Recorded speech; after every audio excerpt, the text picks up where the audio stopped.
It could be a, quote, turning point for the conflict. The Syrian civil war has claimed at least 500,000 lives in 5 years.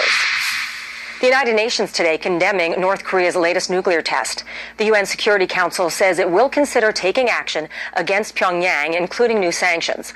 President Obama also speaking out against the test. He says the U.S. will never accept North Korea as a nuclear nation. North Korea conducting its 5th nuclear test on Friday, which was its 2nd in 8 months. I'm Patricia Stark, and now back to Hannity.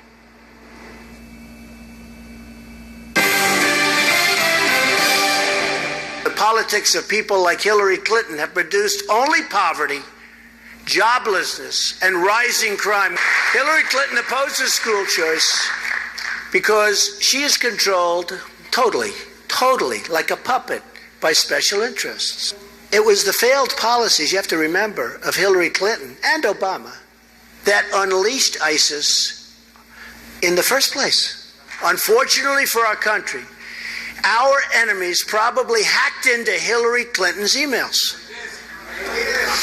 These are the same emails she destroyed after receiving a federal subpoena. Donald Trump going after his Democratic rival on multiple issues at the Values Voters Summit in Washington, D.C. Now, this tops off what has been yet another very bad week for Hillary Clinton after cracking under the pressure of some tough but fair questions during NBC's Commander-in-Chief Forum. Clinton is now changing her strategy. She's actually now talking to the press for the first time in 280 days. Pretty amazing. Here now with reaction, RNC Chairman Reince Priebus. I'm looking at polls, neck and neck in most of the swing states. You look at the breakdown, you see Donald Trump is doing better among black Americans than the last 8 Republican presidential candidates. Among independents, crushing Hillary Clinton. Hispanics, he's doing very well. You know where he's doing poorly? With the Republicans. He's getting about 73, 4 or 5% of Republicans. He needs 90%. Now, you've got opposition from Wall Street Journal, NRO, Jonah Goldberg, the Glenn Becks of the world, the Mitt Romney team in total, and some 4 presidential candidates that signed a pledge for you, Kasich, Bush, Lindsey Graham, and Ted Cruz. I'm a little pissed off at all these people because they're helping Hillary. Are you mad?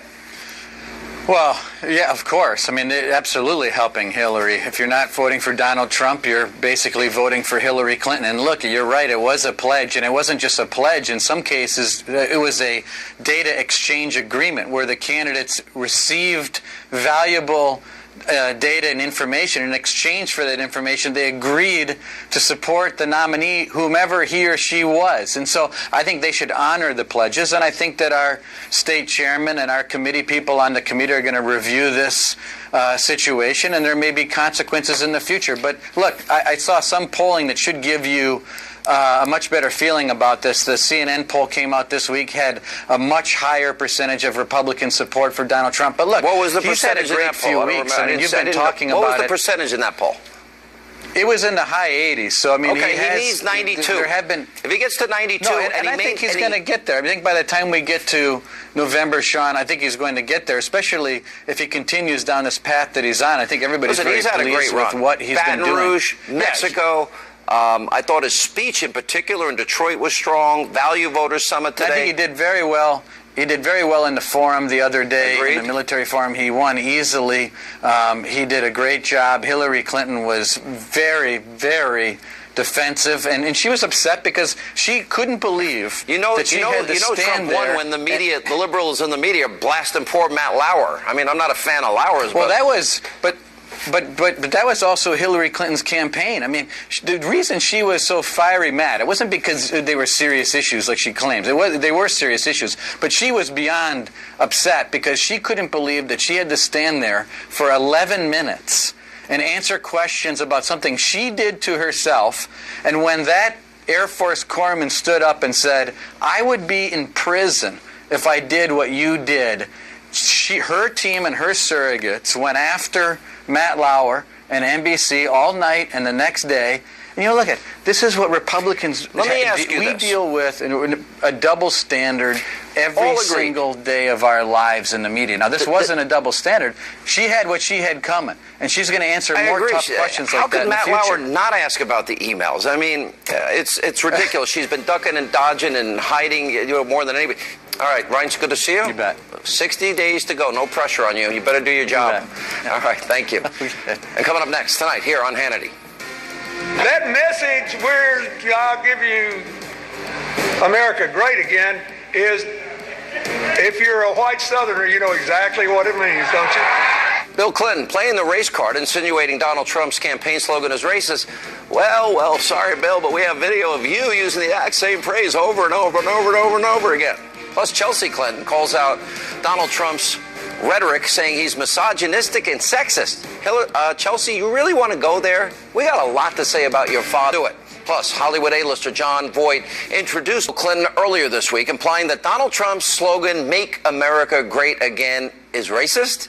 Now, it's funny that Bill thinks that, because it's a phrase that he used years ago over and over and over, and I used it over and over again in front of all those hot chicks on the campaign trail. Take a look. I believe that together we can make America great again.